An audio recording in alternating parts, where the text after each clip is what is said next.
Welcome, everybody. We'll have just a few seconds while people start to enter.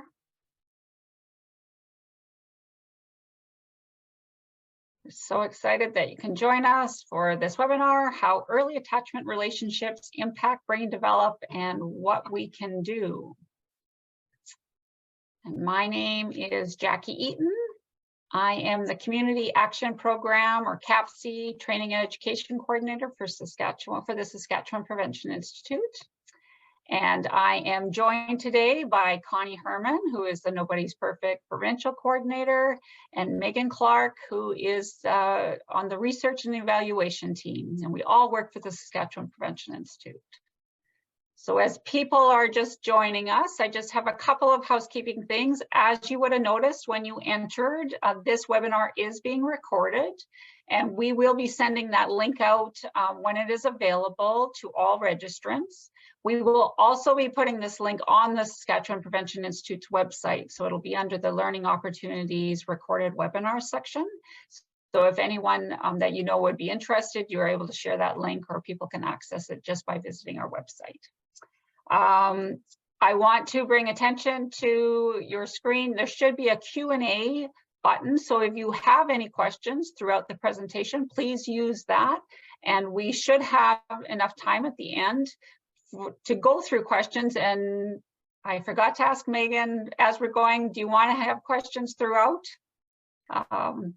No, I think better at the end would be. And so, yeah, so save your questions as you're having questions as we're going through. Feel free to enter those in, and we will deal with those at the end. And also, we do have a chat function, so feel free to connect with other participants. And we just want to remind everybody to be respectful. And if you want to share a little bit about yourself, that's great. So to start, yes, Connie, that was exactly right. We're going to go to the land acknowledgement. So I am currently participating from Treaty 6 on the homeland of the Métis, as are Connie and Megan. But we all work for the Saskatchewan Prevention Institute, which is a provincial organization, and we provide services to people living on treaty lands 2, 4, 5, 8, and 10, in addition to 6 and the traditional lands of the Métis. And at the Prevention Institute, we all strive to work towards and reaffirm our connection with Indigenous and non-Indigenous people, and work towards trying to remove those, not remove the harms, but to deal with the harms that have been put in place, and to really make connections with all of those and respect and honor those that have come before us. So as I mentioned, we are all at the Prevention Institute. We have a variety of different focus areas, including child injury prevention, child traffic safety. I'm with the Community Action Program for Children, early childhood mental health, FASD prevention, maternal and infant health, parenting, which is lots with Connie's program, sexual and reproductive health. Our mandate is to help all children thrive through primary prevention and the promotion of well-being. Everything that we do at the Prevention Institute is based on best practices. And Megan's role as the research and evaluation lead, as well as the team, everything that we do, we want to be sure is best practices, and in order to feel that what we're sharing is the most correct information. So that is one thing I feel very prideful of working at the Prevention Institute, because we are able to say, this is what is been peer reviewed, has been shared by experts. And if we find out something that is maybe not absolutely correct, we will pull that resource and update it and make sure that it is correct. I feel like I'm rambling today, I apologize. So let's do a check-in.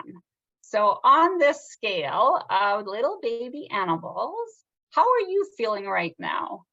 So I honestly feel like I'm about number 2, because I'm like, what is going on? So please feel free in the chat to share a number. So do you feel like the little duckling in picture number 1? Or maybe you feel like 2 with the lion. For me, it's like an that's sort of how I'm feeling. Maybe you're feeling like the meerkats, you're feeling kind of cuddly. or playful like the polar bear in 4. Or maybe you're a little bit sleepy. It is after lunch. I don't know why we always do webinars after lunch, but maybe that's the way. Or maybe you're just feeling like the little monkey and cuddling someone. So yes, so we have lots of different things. Definitely someone feels like they need a cuddle. 4, 1, 5, 3. Yeah, we got lots of different things going on here today. So thanks so much for sharing. All right, I am going to pass it on to Megan. Thanks, Jackie. I was going to say that I feel like number 2, which was the roaring little lion, because we're gonna do this. And get through this presentation. So through the introductions, you probably got a good sense, and you may already know both Jackie and Connie and why they would be participating in this presentation, but you might be wondering why I am. So I'm just going to share a little bit about my background. So years ago, I did my master's in developmental psychology, and at that time, the focus was on attachment theory.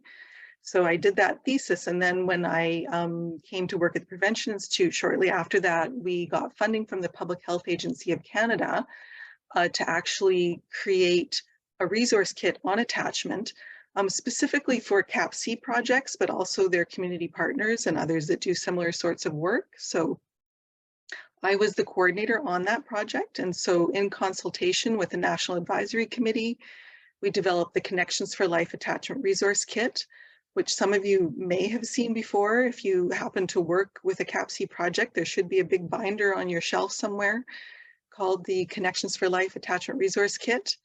And that is aimed at people who work with families. So it's aimed to provide education and understanding of attachment theory. And so this presentation draws on and builds on the information that is in the Connections for Life resource kit. And so next, I'll just be saying next every now and then because someone else is operating the slides. So what we are talking about today is the theory of attachment as understood by the psychologists and researchers who have continued to develop the theory originally proposed by John Bowlby, who was a British psychoanalyst, and Mary Ainsworth, a Canadian trained psychologist. And from this perspective, excuse me, attachment is the deep and lasting emotional connection that children form with those they rely on for care. And so just also a point to make from this perspective, attachment is the relationship as experienced by the child and is different from the caregiving bond a parent feels for their child. And I just wanted to make this point because often when you see sort of information on the internet or things like that, people might be talking about attachment more generally. In terms of the attachment that the parent may be saying the parent forms an attachment as well, but just from the theoretical perspective, it is about the child's relationship to the parent.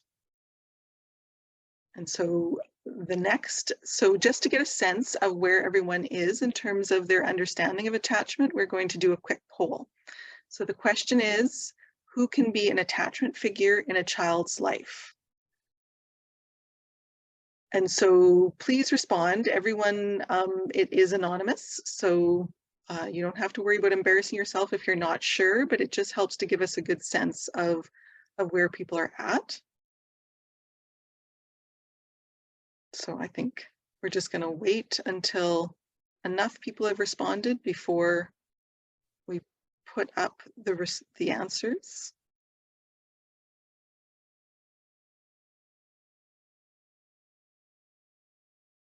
All right. So, okay, that's interesting.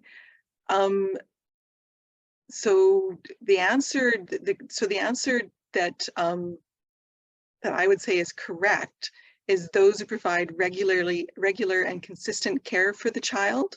It is true that almost anyone who has cared for a child, but if they're not someone who's providing regular and consistent care, then the child's not likely to form an attachment with them. So that's partially right, but the correct answer is those who provide regular and consistent care. All right, so moving on. Parents and caregivers have many important roles in a child's life, and being an attachment figure is one of them. It's an important one, but it's certainly not the only role that they have. So next, Attachment is the result of an innate drive to feel safe, secure, and protected. And this is a drive that we all are born with and have throughout life. So next, the goal of the attachment system is to maintain physical safety and a feeling of security. So the attachment system is a biologically based system that evolved to ensure our survival. And attachment behaviors of the child are designed to elicit closeness and responsiveness from the caregiver. So some behaviors such as reaching and crying will trigger a discomfort feeling in the parent. And when the parent then soothes their child, chemicals are released in the parent that cause a feeling of pleasure and satisfaction. And this cycle primes the parent to respond to their child's attachment needs. And other behaviors such as cooing and smiling directly cause feelings of pleasure and therefore motivate the caregiver to stay close and focused on the child. Okay, so the circle of security explains the underlying attachment needs of a child using simple graphics and key descriptive words. So as you can see, represented by the two hands, attachment figures provide a secure base from which to explore during times of safety and a safe haven to return to in times of distress. So going around the circle, when a child feels safe and comfortable, they feel confident to explore and learn. And during these times, children need their parents to be a secure base from which they can explore their environment. During this time, children need their parents to support their exploration, watch over them, enjoy with them what they are doing.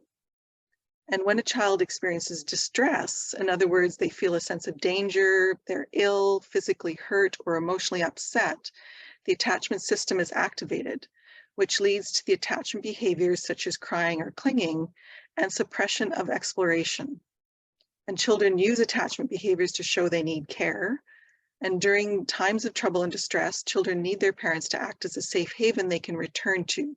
So they need their parents to easily welcome them in for protection, comfort, delight, and to help with regulating or organizing and making sense of their feelings and behaviors. And I'll just point out the box in the bottom right-hand corner is considered a good rule of thumb for parents to follow, which is to always be bigger, stronger, wiser, and kind. Whenever possible, follow my child's need. Whenever necessary, take charge. All right.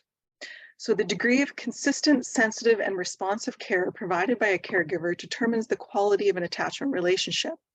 And although often when we talk about attachment, we are talking about the relationship that a child forms with their parent, as we learned in the poll, it is also true that infants and children form attachments with other caregivers who provide regular and consistent care. And all attachment figures are important, particularly if a child has not received adequate care from the primary attachment figure. Having a secure attachment with other caregivers can buffer the child from poor outcomes.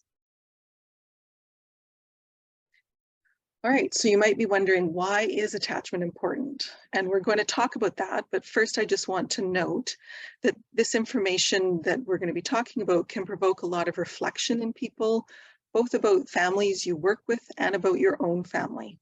And this can be difficult at times, and it may be helpful to remember that nobody is perfect.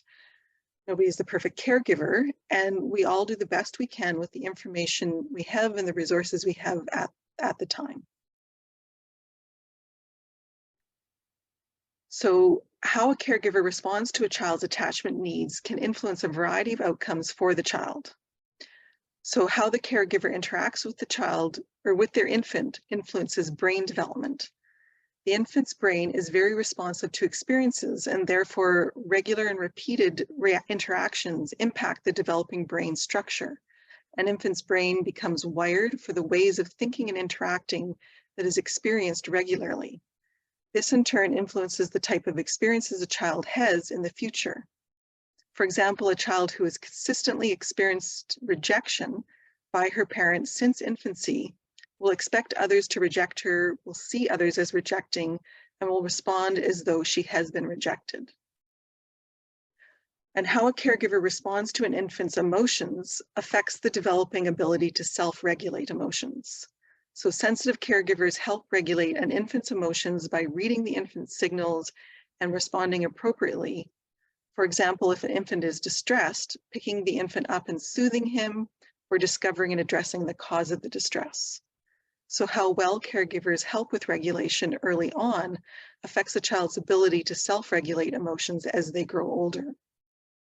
And children who are better able to self-regulate are better at adapting to new experiences and coping with stress. So yeah, this makes it easier to learn new skills. And all of this affects a child's ability to cope with changes and challenges. And all of these developmental impacts influence a child's social, emotional, and mental health, as well as their sense of identity, self-esteem, and self-worth.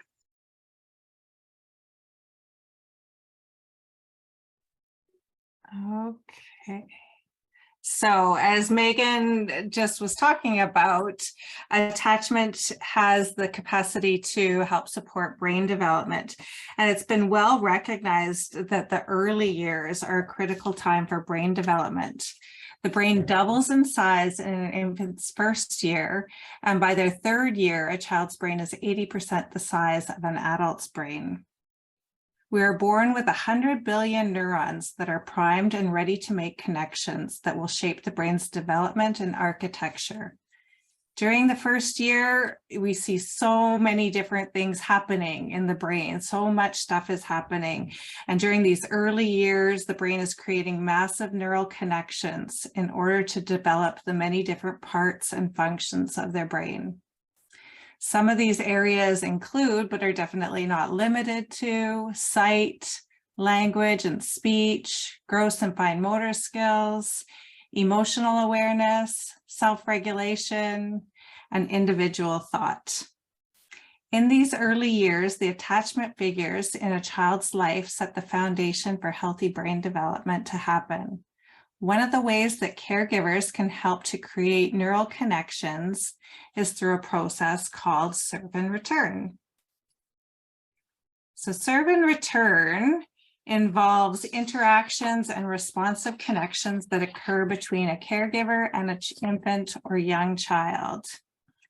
As an attentive caregiver is tuned into and able to read the cues of the child, they are able to respond appropriately to those cues.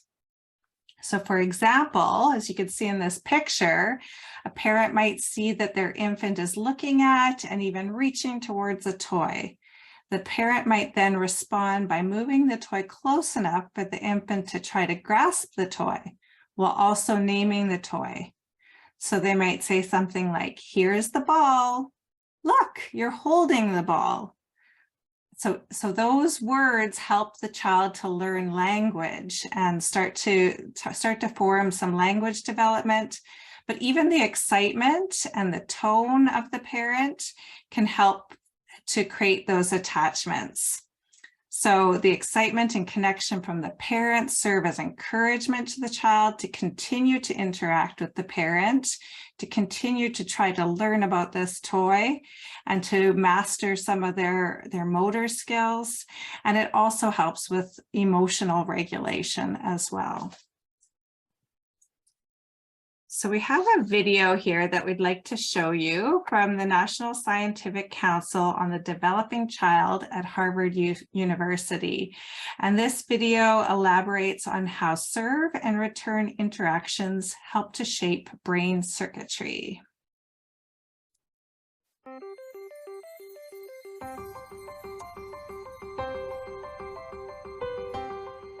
The key to forming strong brain architecture is what's known as serve and return interaction with adults. In this developmental game, new neural connections form in the brain as young children instinctively serve through babbling, facial expressions, and gestures. And adults return the serve, responding in a very directed, meaningful way. It starts very early in life when a baby coos and the adult interacts and directs the baby's attention to a face or hand. This interaction forms the foundation of brain architecture upon which all future development will be built.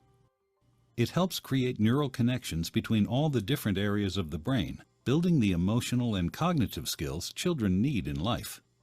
For example, here's how it works for literacy and language skills. When the baby sees an object, the adult says its name. This makes connections in the baby's brain between particular sounds and their corresponding objects. Later, adults show young children that those objects and sounds can also be represented by marks on a page. With continued support from adults, children then learn how to decipher writing and eventually to write themselves. Each stage builds on what came before. Ensuring that children have adult caregivers who consistently engage in serve and return interaction, beginning in infancy, builds a foundation in the brain for all the learning, behavior, and health that follow.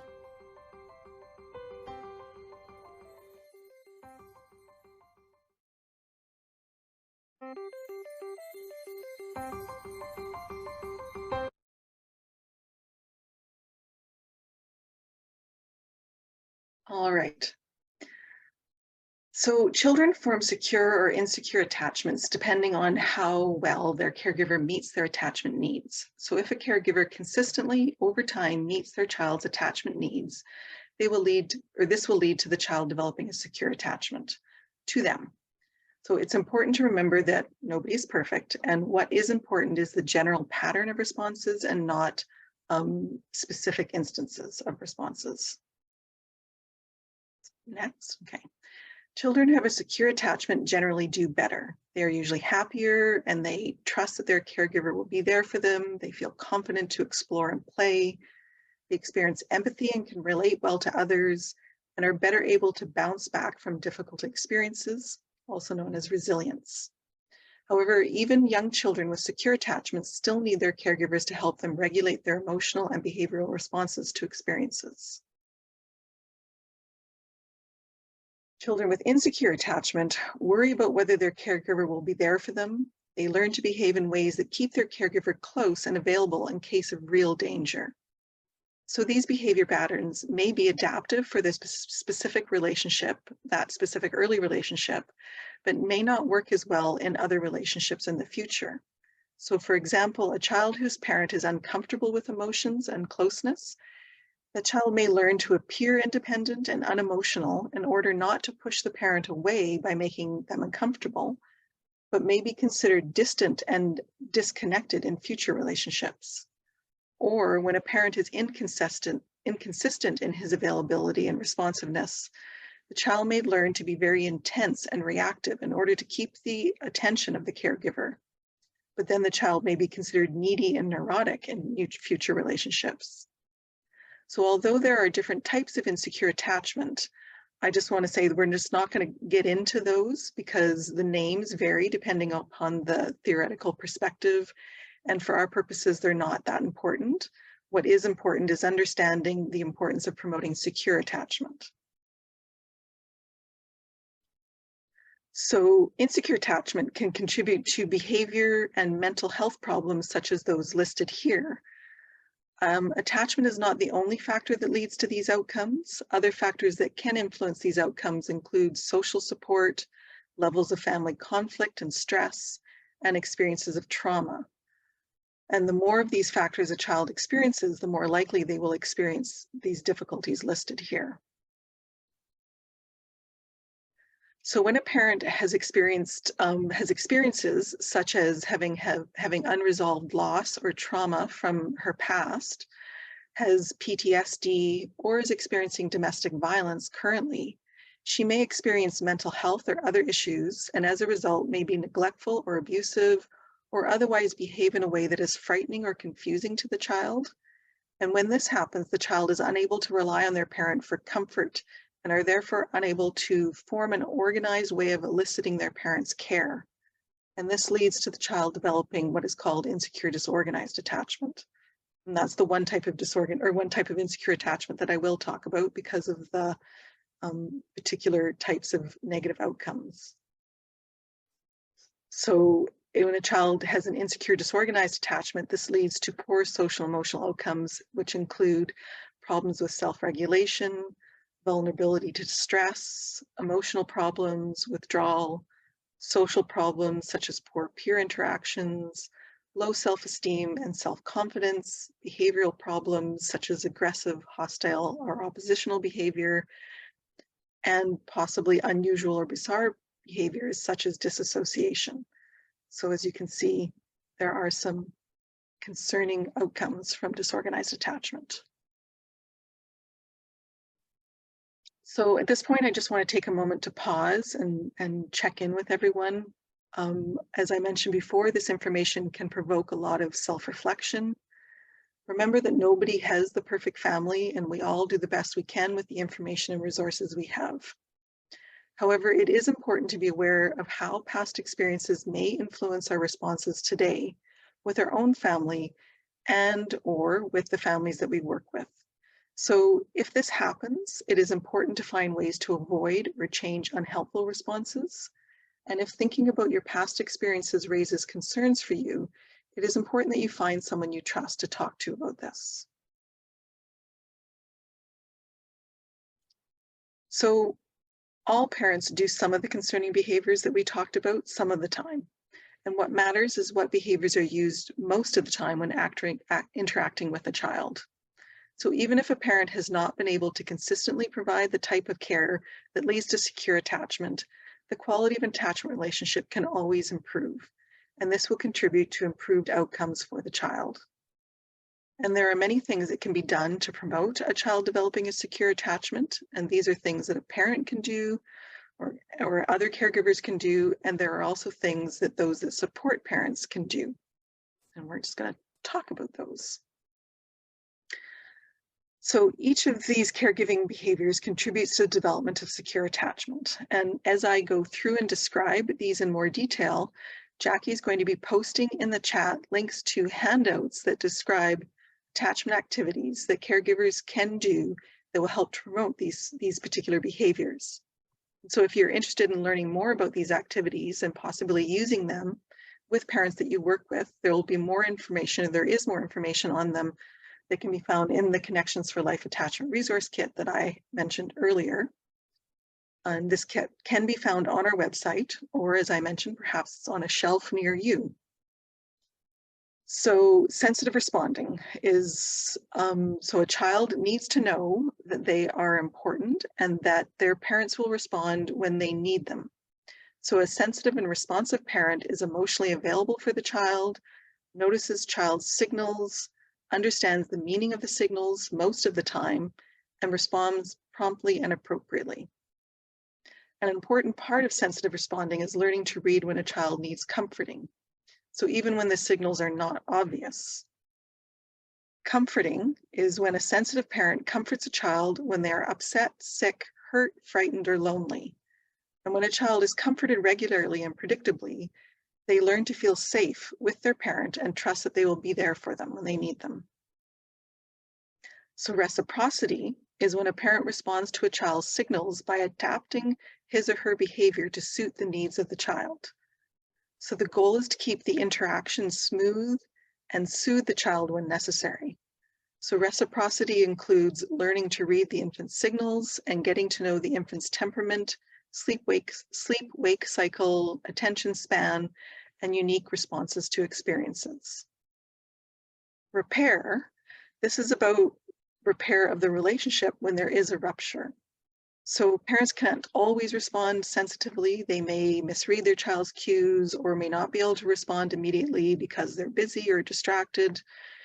And it is important to fix or repair this break in the smooth and comfortable interaction as soon as possible. The parent should acknowledge the child's need and let the child know that they misunderstood or were not able to respond, and then respond appropriately. It's not necessarily a bad thing for a child to periodically experience these breaks. Experiencing the breaks and then the repair that comes after helps prepare them for future relationships and be able to handle disappointments, as they can have trust that repair is possible. Supportive play involves delight in child-led exploration and play. And if the child needs help in a particular activity that they're participating in, the parent should provide only enough help so the child can do it themselves. So really letting the child take the lead. And protect, take charge is about keeping the child safe and teaching appropriate behavior, but in a kind way.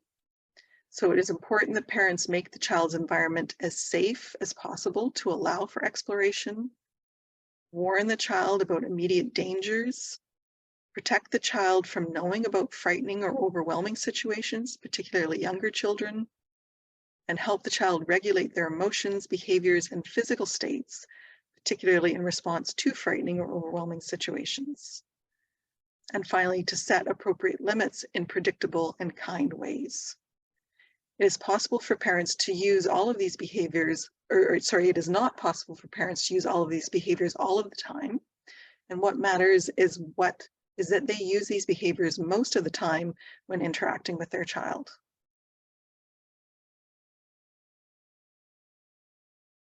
Okay, so Jackie, I believe, shared with you the attachment activities that promoted the sorts of things you can do with your infant or young child, but there is also an activity within the attachment resource kit for before baby's born. And this is an activity that expectant parents can do before, as I said, their baby is born. It includes focusing in a positive way on your baby and doing special activities that can continue after the baby is born. So this includes paying attention to when the baby moves and responding by talking to the baby, and noticing how your baby reacts to different things you do.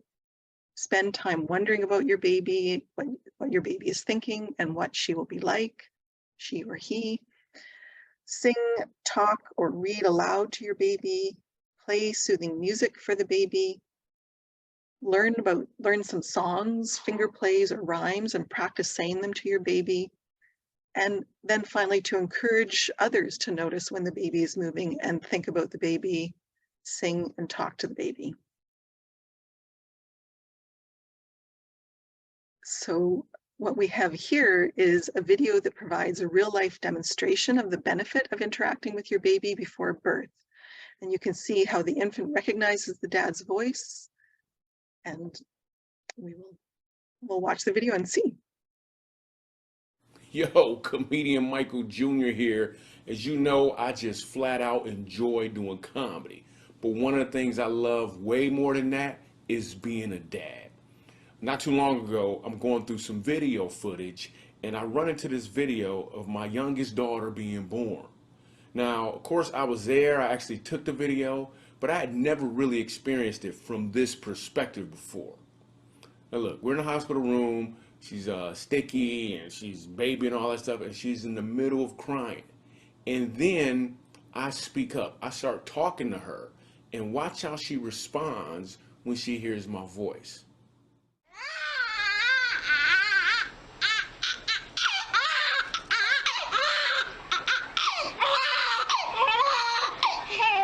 It's okay, Portland, look, I'm right here. It's okay, it's okay. I'm right here, I'm right here. We're doing just fine. It's okay. It's okay, I'm right here. Right here, yeah, it's okay. It's okay, baby, it's okay. That was pretty awesome. So check it. A few minutes later, the nurse starts working on her, puts her pamper on her, and I'm not saying anything, and she actually starts to cry again. Then I speak up, she hears my voice, and stops crying, like again. But I want you to notice what else happens after I tell her that I love her. Mom hold you. Portland, it's okay. It's okay, it's good, it's good, it's good. I'm right here, I'm right here. I am right here. I love you, I love you, I love you. Yeah, I'm right here, I'm right here. It's okay, it's okay. That's just phenomenal.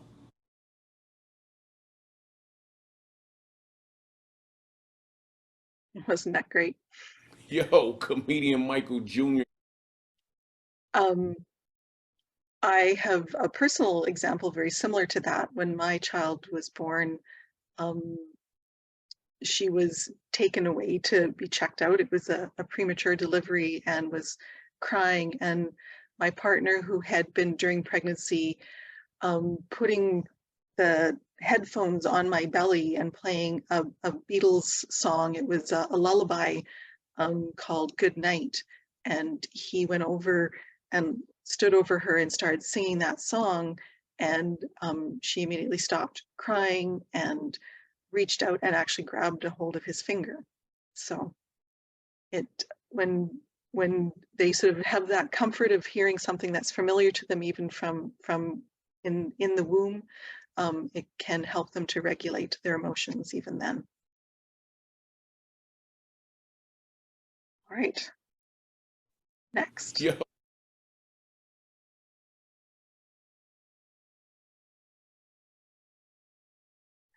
All right, so we are going to get you to start thinking about what you can do as either as service providers or as caregivers yourself.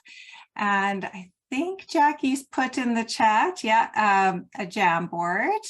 So you can click on that Jamboard, and I'm going to share my screen, I think here, I gotta find it.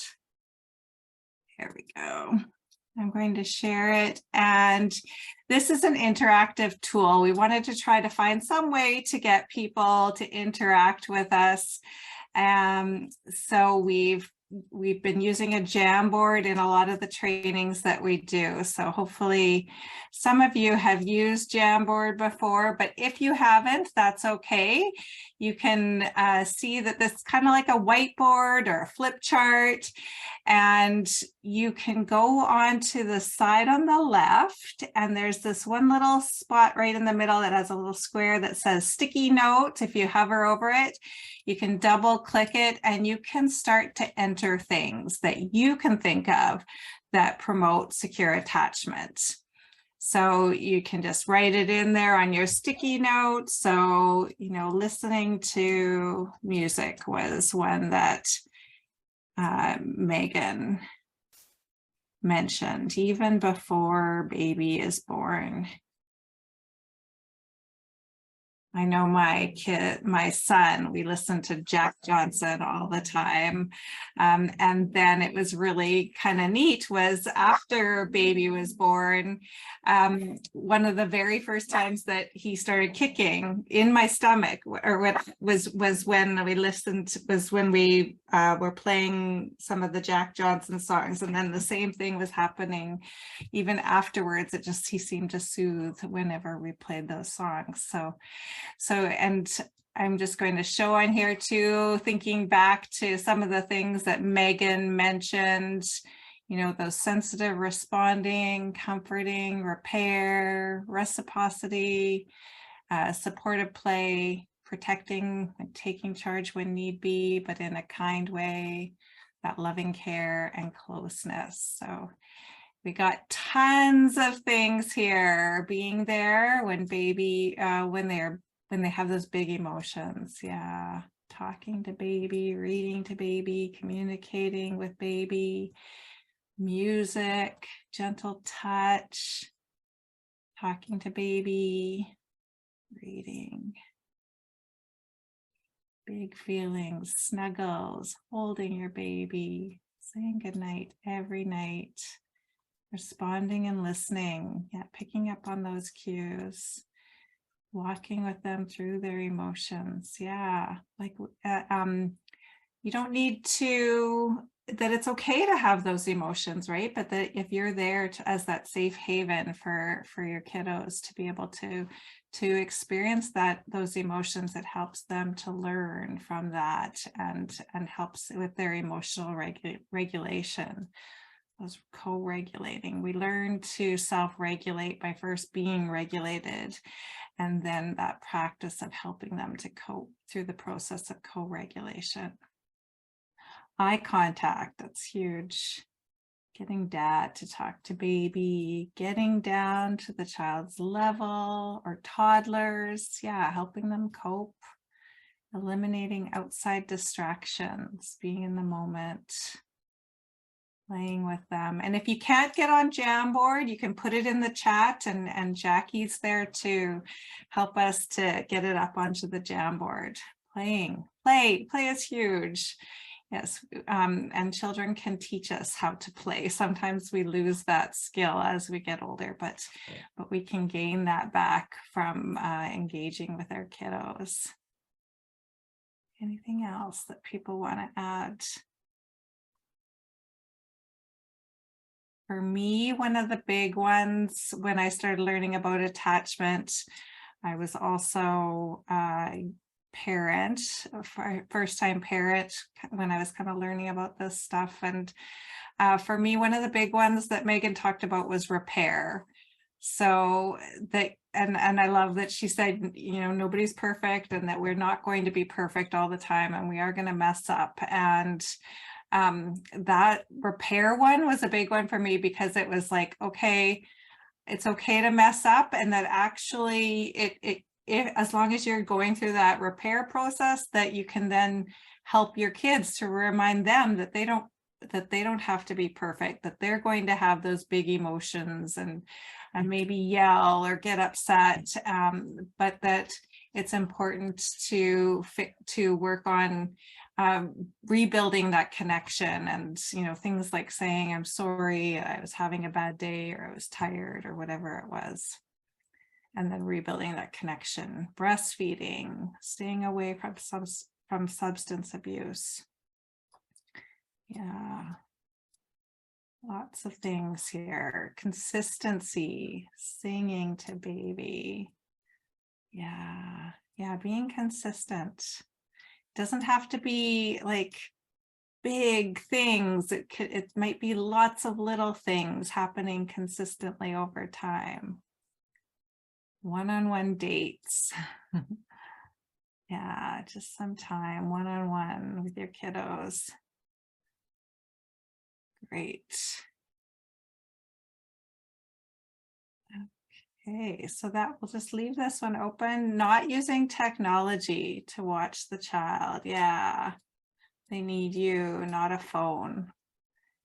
Yeah, even if you're with your kiddos, but you're watching a show, you're not giving them the same type of attention as if you're totally focused on them. If you're watching something or you're scrolling through Facebook, they're not getting the same quality as they are when you're giving them that full attention. Okay, I'm gonna stop Connie, sharing this. Yeah. I actually have a story to tell about that. When I was actually working on developing the attachment resource kit, and I had a toddler at that time, I was busy at working at home trying to write away on my computer, and my child kept coming up and pulling on me and saying, "Mommy, come play, come play." And it finally hit me as I was working on special playtime activity that I should actually do this with my child. And so I went and played Barbies, and I was told, "Mommy, you're a real good player." So. Oh, I love it. Yeah. Yes, they teach us how to play. I know it's definitely not easy to play when you have so many responsibilities as a parent, but yeah, that taking those moments. I remember reading the Connections for Life, and I think there's one there about even if I think 5 minutes or something of play, like just marking that out and making sure to take that time, and how important that is. And I like that someone mentioned the one-on-one dates, because if you have multiple children, yeah, there is mention about that, yeah, if you can take time to spend with each individual child, give them some special time, that's important. Okay, so I'm going to stop sharing this and go back to sharing my other screen. Okay. So yeah, lots of things that we can do. I think some of the big things are to help family. Oops, sorry. You want me to take over this, Megan? No, I can do this. Okay. Yeah. So, I mean, a lot of the things we've been talking about up till now are things that the parents and caregivers of children can do, but also there's probably a few of you on here that work with families and want to know what you can do to help support families. And so we'll just talk a little bit about that. So to help, so not all families, of course, are going to be necessarily exhibiting all the behaviors that we've been talking about on a regular basis. So you can help families to make changes by developing a supportive and trusting relationship with the parent. And this includes being respectful and sensitive, responsive and non-judgmental to the parent. You can provide education to help the parents understand the importance of their relationship with their child and how to promote a healthy attachment, because lots of people just don't know, they don't understand how important those little interactions that they have with their child are. They don't understand how important it is to just sort of have that positive emotion and experience when taking care of their child. You can also act as a role model by relating to parents in a sensitive and responsive way, and prompt them to think about how this feels for them and how their child might appreciate being related to in this way as well. And you can encourage parents to recognize and value what they already do that helps their child to feel loved, cared for, and protected. So I think that's a really important one, is to really point that out and let them see, sort of like help them to recognize the child's positive response to that. I think that's a really good way, important way to help them sort of do more of that.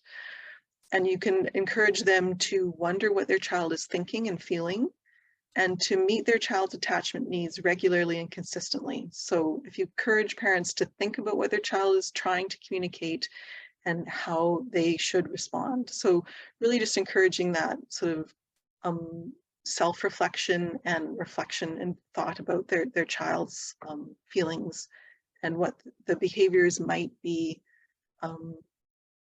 indicating, because often children can't say what it is that they actually want or need. One of the attachment activities that was posted is called Mummy Daddy Detective, and it's about just really trying to figure out what it is the child's trying to express and meet those needs. And it's okay if we get it wrong, because the child actually appreciates even just the effort. And then, you know, maybe they'll correct you or help you figure it out. So this is one more video we have for you. And this is actually a TED Talk by a 7-year-old by the name of Molly Wright. And apparently it's one of the most popular TED Talks ever. So some of you may have already seen it, but hopefully you won't mind seeing it again. Wasn't that great? Yeah, it makes me get choked up every time I watch it.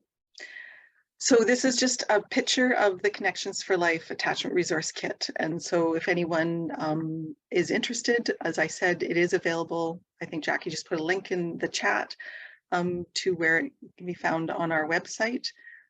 Or you may have a binder somewhere within your organization if you're a CAPC or CAPC partner within Saskatchewan. Yeah, so just wanted to share that with you.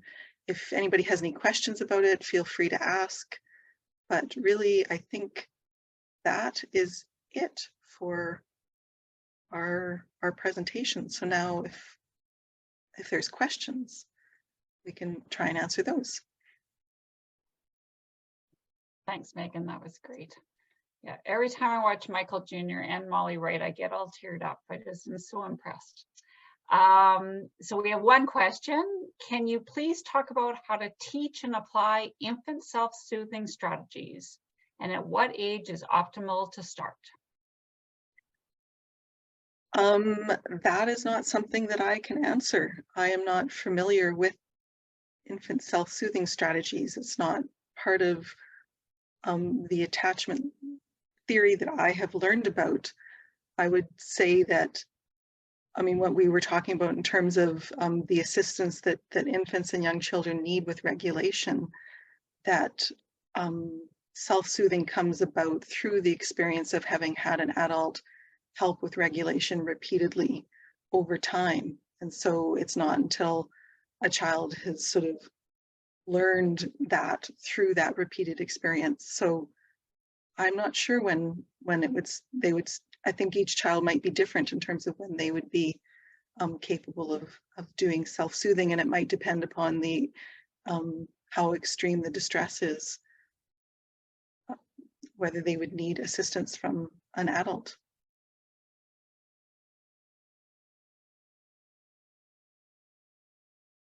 there any other questions?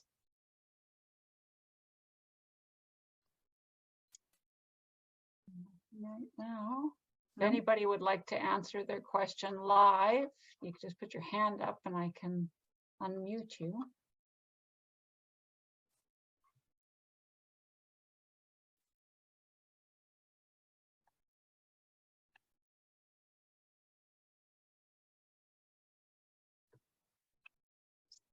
I'm just putting in the chat a link to our website, the Saskatchewan Prevention Institute, and we have a whole section on attachments. So I want to encourage you to take a look at our website.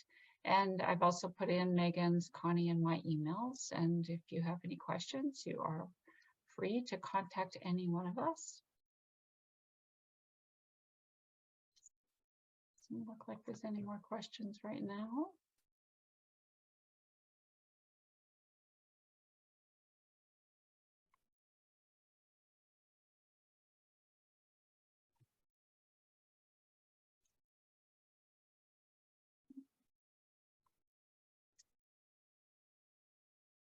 All right, well, if you do think of a question after the fact, please email us and we can definitely respond to that and share it. When we will be sending out the link to this recording to all people who have registered, as well as the link will be on the Saskatchewan Prevention Institute's website. So if you're wishing to share this with others, you are welcome to do that. Check out the Connections for Life kit. You can download the entire kit, and it includes, so each one of those activities that Megan had shared earlier, talked about, and I had shared in the chat, those are all included in that kit as well. So if you weren't able to download it here, you still can access it from the website. And actually, I'll just mention that what you shared was the sort of one-page handout, but there are actually also instructions on how to run a group activity around each of those attachment activities. Also within the kit, when we created it, we did a video which provided all the information and had visuals to match. And of course, those aren't available on the website because we're not able to, for privacy reasons, to post it on the internet, but we do have that video available for loan. So if someone wanted to see the video, they could borrow it from us. Great.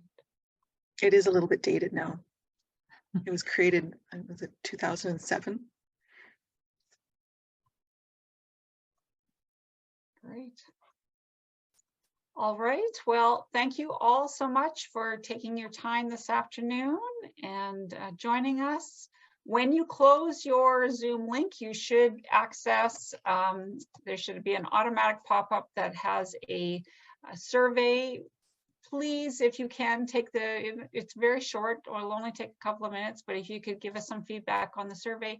And something that we really look forward to is future ideas for webinars that would be of assistance for you as we, Prevention Institute, really try to connect with the community and find out what it is that you're wanting more of. So again, have a fabulous afternoon. I hope it is sunny in your community.